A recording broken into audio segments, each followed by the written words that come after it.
오늘 성금요일입니다. 예수님께서 이 세상에 오실 때에 빛으로 오셨다고 요한복음 1장에 말씀하고 계십니다. 태초에 말씀이 계시니라. 이 말씀이 하나님과 함께 계셨으니 이 말씀은 곧 하나님이라. 만물이 그로 말미암아 지은 바 되었으며 그가 없이는 하나도 된 것이 없느니라. 그러면서 그 안에 생명이 있었으니 이 생명은 곧 사람들의 빛이라. 예수님이 이 땅에 오실 때 빛으로 오셨어요. 그런데 오늘 이 밤에는 우리 점점 이제 컴컴해지고 있는데요. 예수님께 십자가 못 박혀 죽으실 적에 마지막 운명할 적에는요, 온 땅이 다 어둠에 다 배버렸어요. 그러니까 뭐냐, 빛이 사라지는 겁니다. 그러면 빛이 사라진 이후에 다시 떠오르는 게 있어요. 그게 뭔지 아십니까? 그리스도의 사랑입니다. 오늘 여러분들이 그리스도의 사랑으로 타오르는 그러한 심령들이 되어지기를 바랍니다. 그리스도의 사랑으로 타오르는, 십자가의 그 죽으심은 바로 그리스도의 사랑이에요. 그 사랑의 불길이 여러분들의 마음에 흠뻑 타오르기를 진심으로 축원합니다. 오늘은 가장 슬픈 날이지만서도 가장 영광스러운 밤입니다. 그래서 예루살렘에서 그 유대인들이 엄청나게 환호성을 하잖아요. 막 그냥 호산나 그러면서 그들을 막 찬양하고 예수님을 찬양하고, 호산나가 뭐예요? 나를 구원하소. 이렇게 했던 그 백성들이 싹 어떻게 됐어요? 180도 바뀌어가지고 예수님을 십자가 못 박히라고 외쳤고, 그들이 그랬어요. 그 환호성이 결국은 뭐냐면 원망의 환호성으로 그렇게 돌아가고 말았습니다. 그리고 온 제자들이 다 흩어져 버렸어요. 예수님을 끝까지 죽는 데까지 따라가게 하겠다고 호언장담했던 베드로마저도 결국은 자기의 죽음의 위태로우니까는 어떡합니까? 예수님을 저주하고 도망갑니다. 세상의 빛이신 예수님은 십자가 위에서 어둠을 맞이하게 되는 것입니다. 오늘 밤에 예수님의 고통의 대가로, 그러나 우리의 모든 죄가 해결된 줄로 믿습니다. 오늘 꺼져가는 촛불을 바라보면서 우리를 위해 자신의 생명을 아낌없이 모든 그 생명의 빛을 끄셨던 것처럼 주님께서는 마지막 십자가에서 7마디를 하셨어요. 이걸 가상칠언이다 이렇게 얘기를 합니다. 가상칠언. 가장 먼저 외쳤던 소리가 뭐냐면, 자기를 십자가 못 박혀 죽이는 그 원수들이잖아요. 그런데 아버지여, 저들이 하는 죄를 저들이 알지 못하니 저들의 죄를 사하여 주옵소서. 이게 첫 번째예요. 두 번째는 양쪽의 강도 둘이 같이 십자가에 못 박히잖아요. 그때에 한쪽 강도는 조롱을 하지만 한쪽 강도는 어떡합니까? 너와 나는 당연히 십자가에 못 박혀 죽어야 될 죄를 졌지만 이분이 무슨 죄가 있느냐? 그러면서 얘기합니다. 내 영혼을 오늘 낙원에 이르든 나를 기억해달라고. 그때 예수님께서 하신 말씀이에요. 그게 두 번째 말씀인데, 바로 뭐냐, 오늘 내가 나와 함께 낙원에 있으리라, 그거였습니다. 그리고 세 번째는 뭐냐면 어머니를 위탁하십니다. 사도 요한에게 뭐라 하냐, 내 어머니라. 그럼 당신의 아들입니다. 그때부터 요한이 즉시 마리아를 자기 집에 어머니처럼 모십니다. 요게 세 번째입니다. 그리고 이제 마지막 네 번째 절기를 하십니다. 엘리 엘리 라마 사박다니, 아버지여 아버지 어찌하여 나를 버리시나이까. 이게 간절한 절규예요. 그러고 나서 이제는 뭐냐면 십자가에 못 박히시니까 온 몸에 피가 다 쏟아지잖아요. 그때에 내가 목마르다 할 때에 쓴 포도주를 갖다가, 쓸개탄 쓴 포도주를 갖다가 예수님께 먹이죠. 그러고 나서 이제는 오늘 본문입니다. 내가 다 이루었다. 이렇게 하고선 마지막 7번째 말씀이 뭐냐면 내 영혼을 부탁합니다. 아버지여, 내 영혼을 부탁합니다. 이게 마지막에 가상칠언, 십자가에서 못 박히시면서 마지막 7마디 내용이었습니다. 자, 여기에서 우리는 이걸 다 할 수는 없고요. 첫 번째, 저들의 죄를 용서해 주옵소서. 두 번째는 뭐냐면 엘리 엘리 라마 사박다니. 마지막에는 뭐냐? 다 이뤘다. 요 세 가지만 가지고 말씀을 좀 전하려고 합니다. 자, 예수님께서 구원의 문은요, 구원의 문은 무엇으로 열었냐면요, 용서로 열으셨어요. 용서로. 자기를 십자가에 못 박혀 죽이는 그 원수들을, 그들을 용서한 게 아니에요. 그들뿐만 아니라 우리의 모든 죄를 용서하신 그 십자가의 사랑입니다. 우리는 마땅히 우리 똑같아요. 죄인이에요. 도낀개낀이라고 그러죠. 저 사람의 죄나 내 죄나 강도의 죄나 내 죄나 예수님 하나님 보기에 다 똑같은 죄예요. 그 죄를 용서하시는 그 장면이 바로 오늘 십자가에서 이루신 줄로 믿습니다. 그렇죠. 예수님의 십자가 첫 마디는 바로 저주가 아니라 용서했다는 사실입니다. 자신을 못 받고 조롱하는 자들을 향해서 저들의 죄를 용서해달라고 중보 기도를 하시는 거예요, 하나님께. 그리고 십자가는 죄인을 위해서 세워진 사랑의 확증입니다. 그래서 로마서 5장 8절에 보니까 우리가 아직 죄인 되어 있을 때에 그리스도께서 우리 죄를 위해서 죽으심으로 하나님께서 우리에 대한 자기의 사랑을 확증하셨느니라. 바로 우리의 죄를 다 용서하는 확증의 시간이 언제냐? 오늘 십자가입니다. 주님의 십자가 앞에 무거운 짐을 내려놓으시기 바랍니다. 이사야 53장 4절 5절에 보니까 그는 실로 우리의 질고를 당하였거늘. 우리는 생각하기를 그는 징벌을 받아서 하나님께 맞으며 고난을 당한다 하였노라.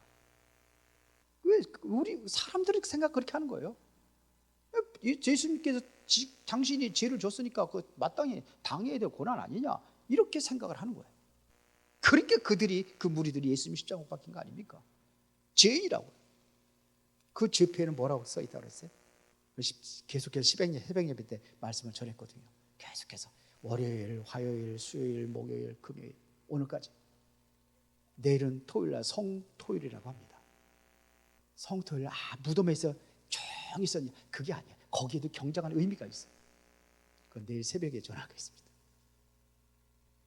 그래서 예수님께서는 그 많은 그 십자가 옆에서 모든 짐을 내놓을 때에 우리의 질고를 주고 우리의 모든 슬픔을 담당하셨는데 사람들의 생각은 아니에요. 그는 징벌을 받아 마땅하다, 이렇게 했다는 얘기입니다. 그러나 이사야 43장 5절에 보니까 그가 찔림은 우리의 허물 때문이요 그가 상함은 우리의 죄악 때문이라. 그가 징계를 받음으로 우리가 평화를 누리고 그가 채찍에 맞음으로 나음을 입었도다. 그러니까 채찍에 맞으시기 십자가의 모든 피 흘리는 그 과정들이 저와 여러분들의 죄와 저와 여러분들의 모든 치료와 모든 회복을 위해서 십자가를 지셨다는 사실입니다. 그래서 여러분들은 미움이나 죄책감이나 무거운 마음을 다 어둠에 묻으시고, 그리고 오늘 새롭게 여러분들이 가벼운 마음으로 진정으로 그리스도의 사랑의 은혜를 체험하는 그러한 밤이 되어야 될 줄 믿습니다. 그리고 두 번째는 철저한 버려짐 속에 이룬 연합입니다. 마태복음 27장 46절에 보니까 예수님께서 마지막에 엘리 엘리 라마 사박다니, 나의 하나님 어찌하여 나를 버리셨나이까. 하나님께 철저히 버림받는 순간에 성부 하나님의 철저한 외면당하는 거예요.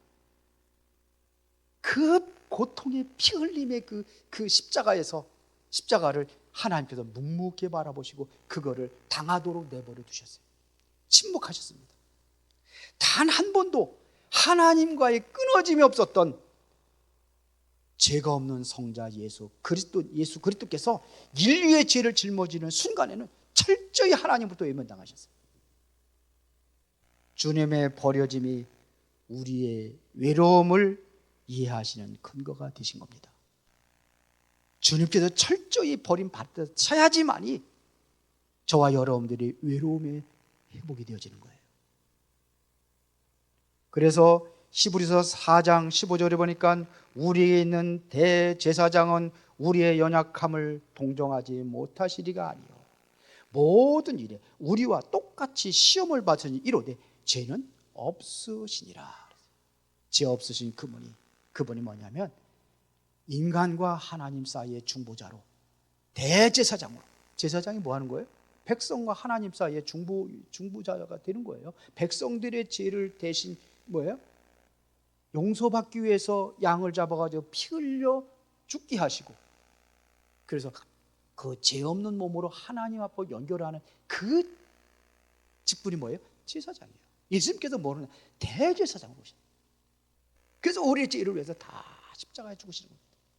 하나님과 우리 사이를 연결하기 위해서. 영원히 우리는 하나님과 만날 수 없는 그 길인데 예수님께서 바로 그 길을 여셨다는 사실입니다. 그래서 주님께서 그렇게 철저하게 버림받으심으로 인하여서 우리를 구원하신 겁니다.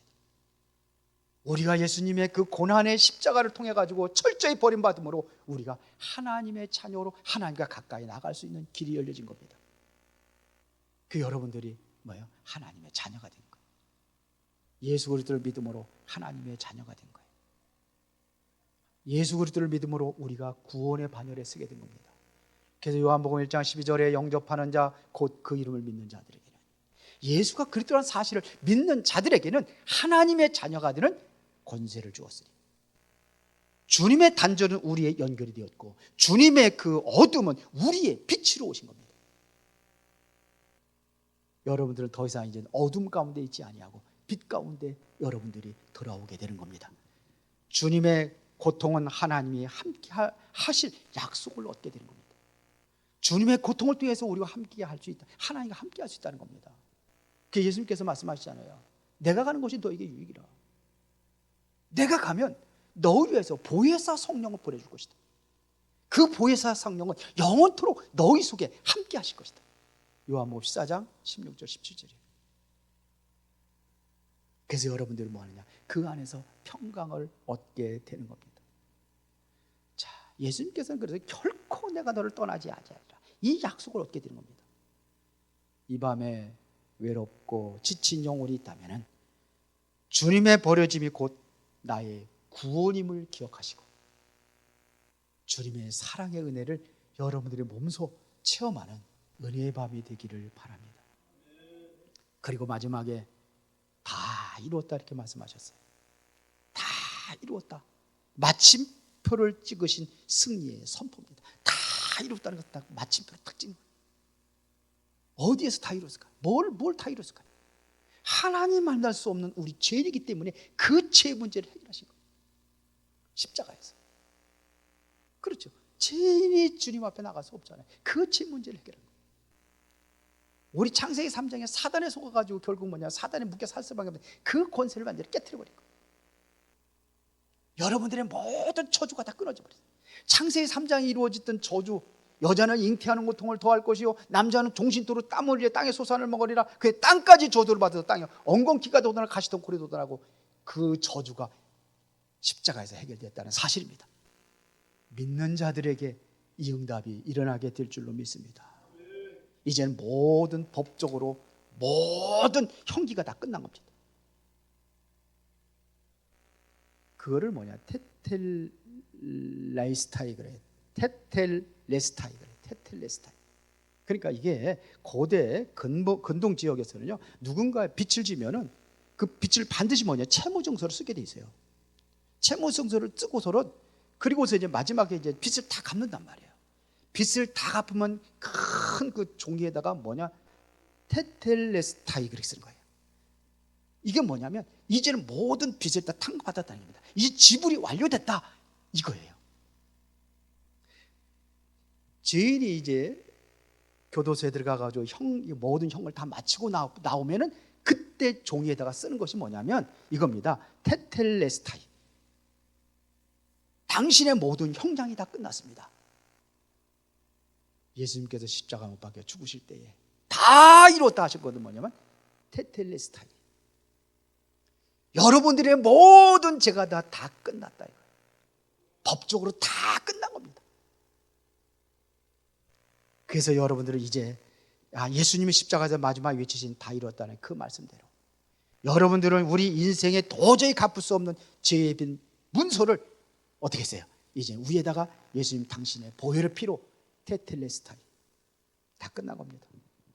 이제 사탄은 더 이상 여러분들에게 죄값을 요구할 수가 없습니다. 왜? 다 끝냈기 때문에. 우리 죄에서 해방됐다는 것은 뭐냐면 사단의 손에서 해방된 거예요. 끝난 겁니다. 다 끝났어요. 여러분들은 사단의 종로로 탈 필요가 없어요. 다 끝나버렸어요. 속지 마세요. 자꾸 뭐 이제 쓰면 사단한테 자꾸 그럴 거 없어요. 우리가 죄진 거예요. 죄 문제 끝나면 뭐냐? 사단의 것에 끝나는 해방되는 거예요. 그렇죠? 영접하는 자 곧 그를 믿으면 하나님의 자녀가 되는 뭐가 권세가 회복되는 겁니다. 사단을 이길 수 있는, 사단은 우리를 이길 수가 없어요. 그러니까 속이는 거예요. 자꾸 속아요. 사단은 마귀는 속이는 자잖아요. 모든 문제 십자가에 다 끝난 줄 믿습니다. 우리는 그저 그 공로를 믿고 감사하면 됩니다. 주님께서 십자가에서 마지막에 다 이뤘다고 말씀하셨습니다. 우리가 더 이상 보탤 것이 없어요. 우리가 아직 부족한 것이 많다 할지라도 정죄하면서 완전히 벗어났기 때문에 여러분들은 주님의 완벽한 승리를 이룬 줄로 믿습니다. 예수님의 승리는요, 우리의 승리예요. 왜? 예수님 안에 우리가 있기 때문에. 한 아담 안에 첫사람 아담이 범죄함으로 우리가 그 아담 안에 있었는데 이제는 둘째 아담이 이 문제를 해결했기 때문에 둘째 아담 속으로 들어간 거예요. 둘째 아담이 누굽니까? 예수 그리스도. 이게 다 끝난 거예요. 언제요? 오늘 예수님께서 십자가에서 죽으시는 그 순간에. 결론입니다. 우리는 침묵 속에 흐르는 침묵은요, 곧 부활의 전주곡입니다. 십자가 이후에 어둠이 온 어둠이 다 깔립니다. 완전한 어둠은 주님의 죽으심과 그리고 무덤의 침묵을 의미합니다. 무덤에 예수님께서 이제 무덤에 들어가시죠. 이제는 잠시 후면은 이 예배당의 모든 불이 다 꺼질 겁니다. 그러나 여러분들이 기억할 것이 있습니다. 이 어둠은 영원한 어둠이 아니라는 사실입니다. 사흘 뒤에 터져 나오는 새로운 빛이 와요. 무덤이 열리고 거기에 빛의 광채가 납니다. 무덤에서. 부활절입니다. 부활의 영광이 임하는 거예요. 그때부터 예수님께서는 어떻게 하죠? 시공간을 초월해서 움직이십니다. 자유를 얻는 겁니다. 찬란한 그 부활의 영광의 빛 앞에 여러분들이 최고의 영광을 돌리는 그러한 은혜의 부활절을 맞이하시기를 바랍니다. 이제 여러분들의 모든 자아를 십자가에 다 못 박으시 바랍니다. 주님이 다 이루신 평안 속으로 여러분들이 들어가시기를 바랍니다. 주님은 죽으셨으나 그 죽음으로 우리를 살리신 줄로 믿습니다. 기도하겠습니다. 전능하시고 살아계신 아버지 하나님, 크신 은혜와 사랑에 감사를 드립니다. 예수 그리스도의 십자가의 고난이 곧 우리에게는 영원한 생명을 얻게 하시고 우리가 영원한 빛 가운데 거할 수 있도록 인도하신 은혜에 진심으로 감사를 드립니다. 오늘 시간에 우리가 말씀 속에서 항상 주님을 바라보게 하여 주시고 주님 안에서의 참된 은혜와 축복을 누리는 삶이 되어지게 하여 주옵소서. 이제 우리가 오늘 찬양하고 성찬식도 하고 이제 모든 기도하는 그 기도 시간이 진정으로 주님의 뜨거운 사랑과 은혜를 온전히 누릴 수 있는 이 밤이 되게 하여 주시옵소서. 예수 그리스도 이름으로 기도드리옵나이다. 아멘. 우리 찬송가